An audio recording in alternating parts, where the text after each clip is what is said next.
everyone. Welcome to Trend Talks. Today, I have the pleasure to talk with Anne Gagliotti. She's CEO of Groundwork Renewables, providing full-service meteorological weather measurements, systems and equipment and services to the solar and wind industry. Anne previously worked in marketing, website, service integration, and financial securities. Welcome, Anne. Welcome. Thank you. Thank you for having me, Edwin. How are you today? I'm doing fine. How about you? Good. Very good. How is the situation in California with respect to the solar market, the project development and asset management? If you look at the crisis, or is there no crisis in that segment? Certainly, we don't find that there's a crisis in the utility scale solar industry in the United States. We see not only a lot of plants being built currently and scheduled for 2021, but we also find that our owner operators are continuing to develop assets across the United States and as well and into Latin America. All right, so that means also for your business is going well. Yes, business is going well.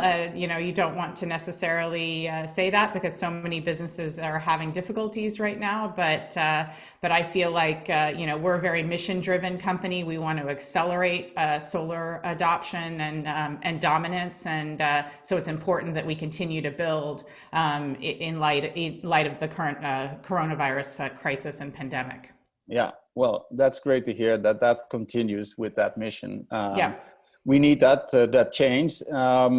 If you're working with developers and asset owners, and if you look at, for instance, the developers, what kind of mistakes do you see, and how can you help those developers?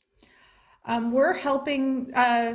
Mistakes that we see, of course, we believe strongly in taking a good ground campaign prior to PPA negotiation, as well as going into financing. And when I say ground campaign, I mean taking a year's worth of global horizontal irradiance measurements, soiling study, as well as taking albedo data to model the bifacial gains that you would expect to see with an operating plant. By taking that year's worth of data, you have a defensible and actionable energy production assessment that allows you to have a stronger negotiating position as you speak with potential off-takers, as well as when you go into financing and tax equity financing. So would you recommend then for anyone that wants to develop a solar plant that you at least take 1 year to prepare for and have and collect data before you enter in these next phases? We recommend that any plant that's over 20 megawatts will see kind of the cost benefit truly weigh out. When you're with the United States, we've had plants really jump in size from not many at 20 megawatts anymore, a lot more in the 500 megawatts to 1 gigawatt. Some of our owners are developing. So for companies like that, it's imperative that you take that ground data and reduce the uncertainty of your resource and therefore your energy production assessment. Yeah. And if you look at the asset owners and you see the trends, data is everywhere, and you could say like, aren't we collecting too much data? There's a massive flow of data. Can we still handle it? Is it still worthwhile to collect all these data? And that's where we really work with the owner at the development stage to determine how best to instrument the operating plant so that they have data that they can use and not over instrument and not under instrument the plant.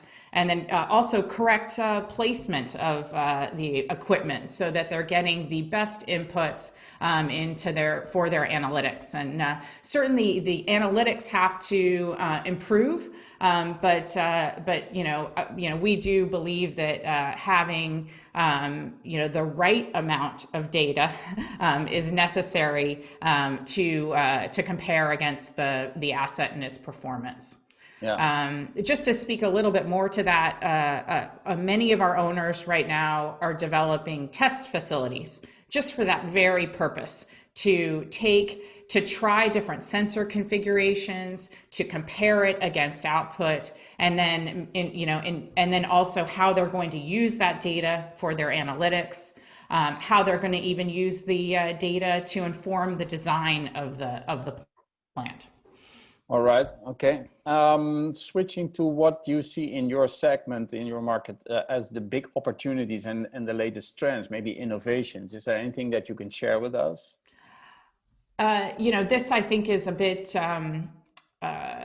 a little bit dated, but taking a high quality albedo measurement is really started in earnest in 2018, and that continues through to today. So during development, taking a high quality albedo measurement, potentially taking more than one measurement on some of these larger project site areas, so that you can look at your plant design and look at what the ground cover is over the entire plant, and model the plant, not with just a single measurement, but multiple measurements. So we're seeing that. We're doing bifacial soiling studies right now. It's our first chance to see how the bifacial modules soil. So that's underway at present. And then finally, looking at reference modules and reference strings, so that we can characterize a single module and then compare its output against the operating plant. So those would be some trends that we see right now. Are these things that have been forgotten in the past or have been not included in project development, what you just mentioned? Because albedo measurement seems so basic. I know it seems basic, but if you really think about it, the bifacial modules came on very quickly, and we were modeling at the same time as we were actually deploying them. So I think that and now they're, as I said before, they're much larger assets, so there's a lot more on the line. So getting these measurements correct and then seeing how they compare against output is still pretty novel. Okay. To finish this short interview, Anne, is there any trend that you're particularly excited about that you see in the solar market, more in general, maybe? I think you really hit the nail on the head last week with some of the extreme weather presentations that were going on, looking at the hail situation in Texas, and being able to provide either sensor data from hail sensors or module level data, so that we can better characterize the modules prior to the event, as well as then after the event, and be able to make more informed decisions as we work to correct those the events. Oh, well, does it go that far that you can predict when a hailstorm is coming up and that you could change the tilt of the modules? Well, no, I think that's going to be more handled with some of the National Weather Service forecasts as those come. But I think understanding the health of the DC health of the plant prior to the event and then after the event has occurred, I think that's where there's going to be a lot of innovation. All right.